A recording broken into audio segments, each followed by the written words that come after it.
What's up guys, Crypto Keith here from Crypto Livin, and today we're going to bring you a video about security and how to secure your portfolio and your Bitcoin and other cryptocurrencies better.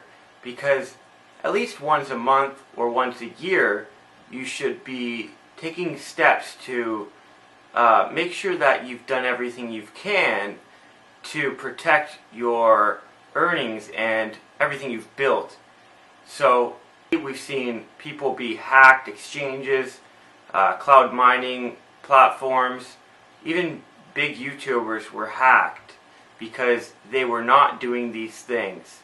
And since we've learned a lot of things about security because of these flaws in the system, because of these vulnerabilities, and ultimately because there's money at the other end of this technology, it has forced people to put a lot of thought and effort into security and being able to secure your funds. So there's so many different techniques out there. We're going to share with you today 10 techniques that can help you secure your financial portfolio.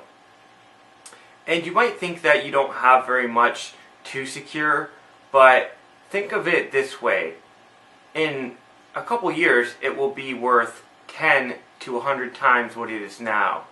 So look at it like you're securing that amount of money, not what it's just what it is right now. Here I have a bunch of things that I bought to be able to secure my Bitcoin and have it be more safe. And so I'm going to try to make it easier for you guys just coming into cryptocurrencies to do this. You can go back and look on our channel for our video about Ledger Nano if you decide to get a Ledger wallet, which is going to be one of our tips today. I also recently just bought this, and this is a universal two-factor authentication, U2F.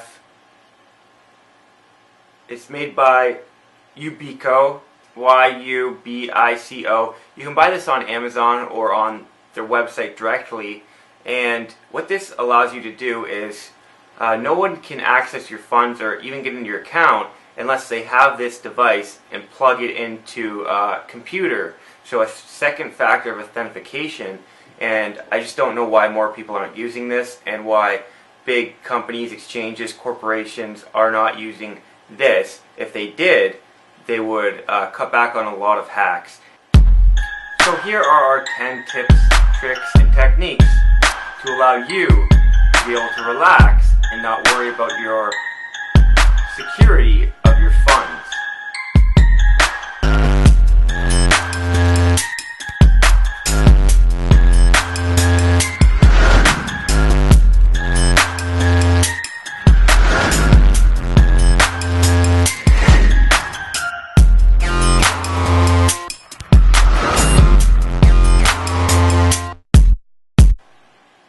Number 1, diversification. Use multiple exchanges, platforms, or wallets to do your day-to-day trading. If you are not using it, or it's your savings, then store it in a separate wallet from your daily use. Don't keep all your eggs in one basket. A lot of people use a different wallet or a different wallet address for every single transaction. This is adding an extra layer of security, and as well avoids tracking of your funds and people knowing how much money you have.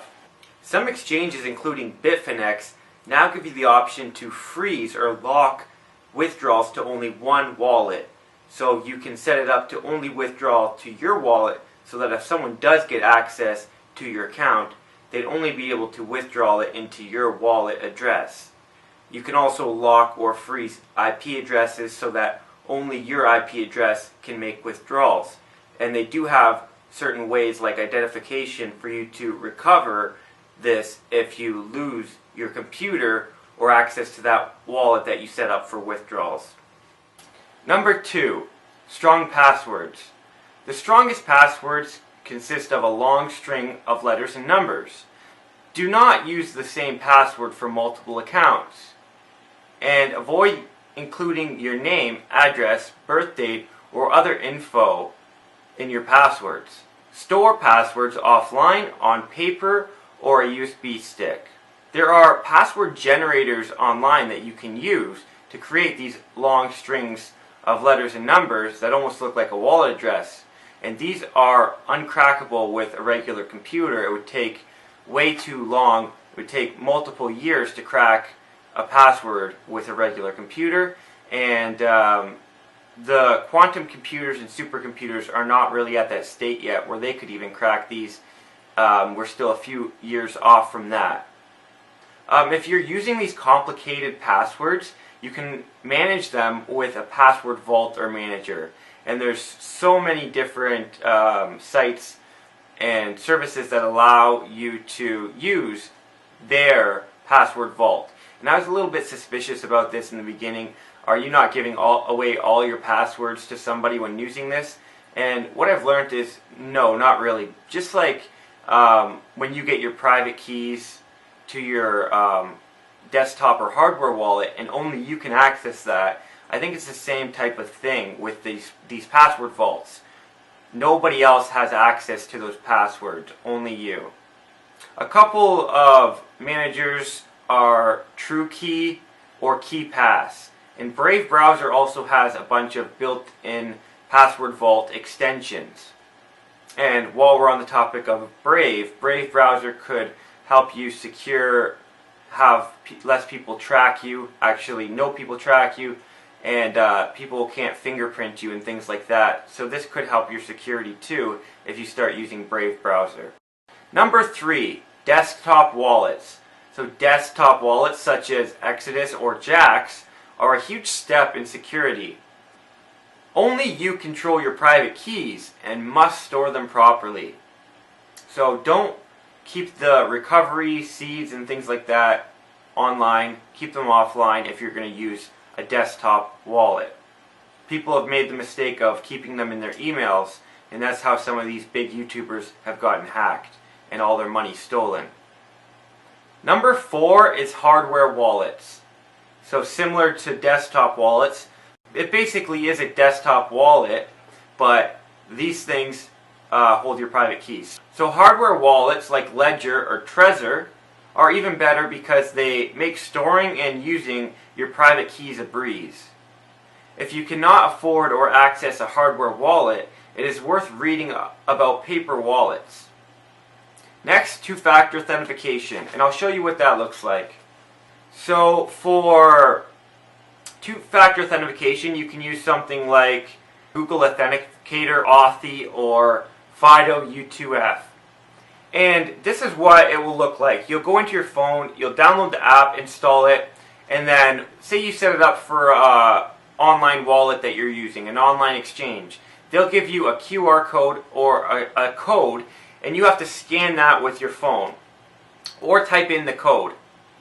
That connects the 2FA and your account to the app on your phone. You will have had to already install the app, and then you select in your account, in your settings in your account, you select activate two-factor authentication. They give you the code or the QR code, and you input that into your 2FA by just clicking the add or this red button there. You add a new account, and then every minute it gives you a new code for each account. And then when you log in or withdraw money, you just type that code in.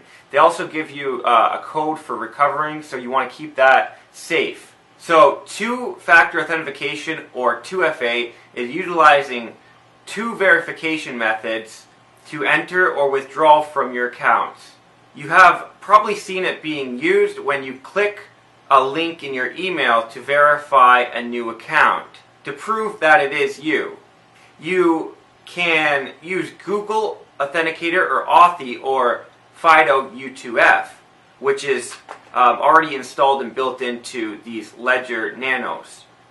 But if you want to use FIDO 2F for all your other accounts, you're going to have to order one of these, and they're about $5 to $10 online.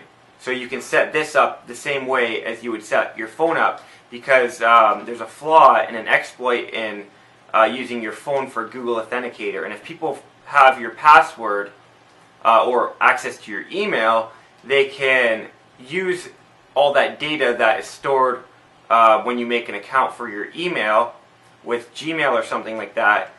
Call your phone company, pretend it's you, tell them your date of birth, address, and some other information. Make the phone company think that it's you. They can get access to your phone, and they can switch it from your SIM card to their SIM card, allowing them to access your two-factor authentication. This can't be remotely accessed like people have figured out how to do with phone companies. And when you download these apps, you will need a password and the code from your cell phone to get access to your accounts. So you'll need your password and a physical device. And this is a cheap hardware wallet. It's under $20 if you want one. It's just a piece of plastic. So you can use this or a paper wallet if you can't afford one of these ledger wallets. Number 6, Multisig or multi-signature is similar to 2FA, but instead of needing two factors to prove it's you, you need two people to sign, or two parties to sign for withdrawals. It can be set up on some accounts utilizing a friend or a third party's email or IP address. One of the main accounts that it's used on that people are probably familiar with is local Bitcoins. When you are placing an order to buy off somebody, say you want to buy a certain amount off somebody, and they already have this offer, when you place an order, their Bitcoin that they're going to send you goes into a third-party account, an escrow account. And as soon as you confirm and they confirm that you've sent the money, then they would release the Bitcoin. If they are not releasing the Bitcoin and giving you a hard time and trying to steal your money, then you would dispute that. A third-party moderator would come in and sign for the withdrawal. So it would be my signature and the seller's signature. If the seller is giving us problems, then it would be my signature and a third-party signature, multi-signature, to have the funds released from that wallet so nobody can just run away with someone else's money. It's also used on dark marketplaces when you buy illegal substances.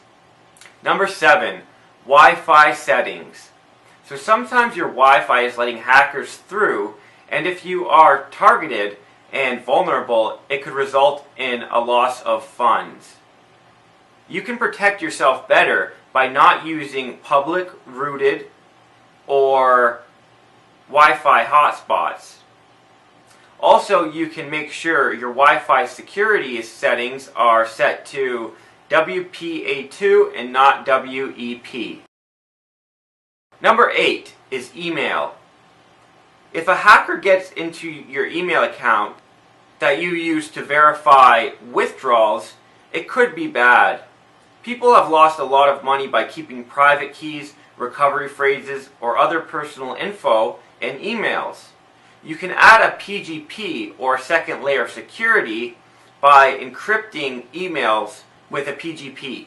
Now, I think some PGPs cost money. There might be some free ones out there. They're used a lot on the dark web when people want to encrypt their emails and not have anyone know what they're talking about and communicating to each other about. Also, PGPs are used with things like WikiLeaks when trying to email sensitive information and leak sensitive information. PGPs are used. Number 9. Keep a copy of all important passwords, keys, seeds, and phrases and store them in a backup location. So maybe at your friend's house or your family's house.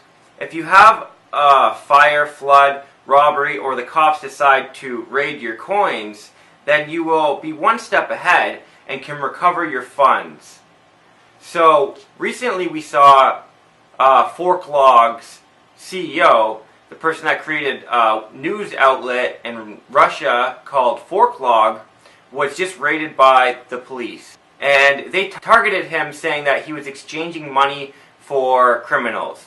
Meanwhile, this is a news website. They have nothing to do with exchanging money or turning Bitcoin into US dollars. So they were just using this as an excuse to raid them and take their Bitcoin. So he had his external wallets, his ledger wallets, sitting there, and they tried to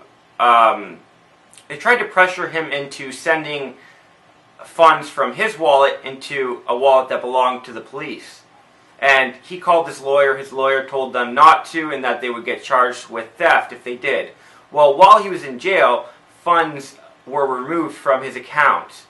And the reason this was probably because he had his ledger wallet in the box that it came with his recovery phrase in the box. So a call comes like this, and he probably just wrote down his recovery phrase, put it back in the box. Now you have everything here you need to get the money out. So basically it's just like keeping cash there. If you store these two things separately, say you keep this one at a parent's house, stash it somewhere good in your house, or in the middle of a book that no one would ever read, then chances are they're going to take this but forget this and not be able to get into your funds. And all you need is this, your 24-word phrase, to recover the funds located on here. So the funds aren't even on here. The funds are on basically a desktop wallet, and you can recover that wallet with this recovery phrase. So I would suggest not keeping a copy of this near this. Right? That's one extra layer of security you can take, because just holding your money in here is taking it offline so no hackers can get into it. But you have to also think about the people that would physically come in your house and try to take it. Another little tip is to not go around telling everybody how much money you have. It's only going to attract negative attention, create jealousy, or people that want to steal from you. So the best thing you can do is learn to be humble and not go around telling everyone how much money you have. On this channel, nobody knows how much money I have. I've not said it once. And there's other YouTubers that go and post their whole portfolios, and I'm not going to do that. You're also just telling the tax man how much money you have if you do that, and it's not going to help you. So I hope that was helpful.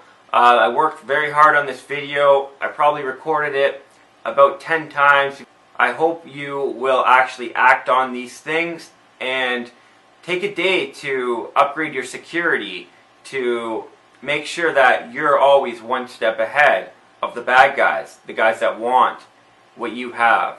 These are a couple of things that should keep you busy, and until next time, until we get more tips for you, have a great day. Hit that bell down below and get on the notification squad, and please smash that like button. It'll really make me happy. So we'll see you later, guys. Peace.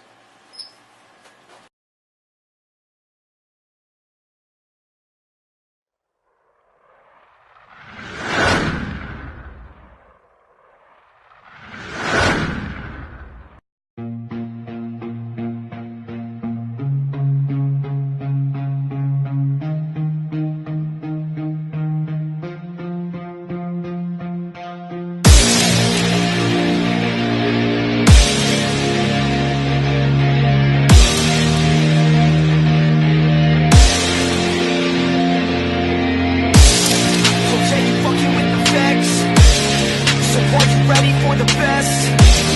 Said, are you ready for the best?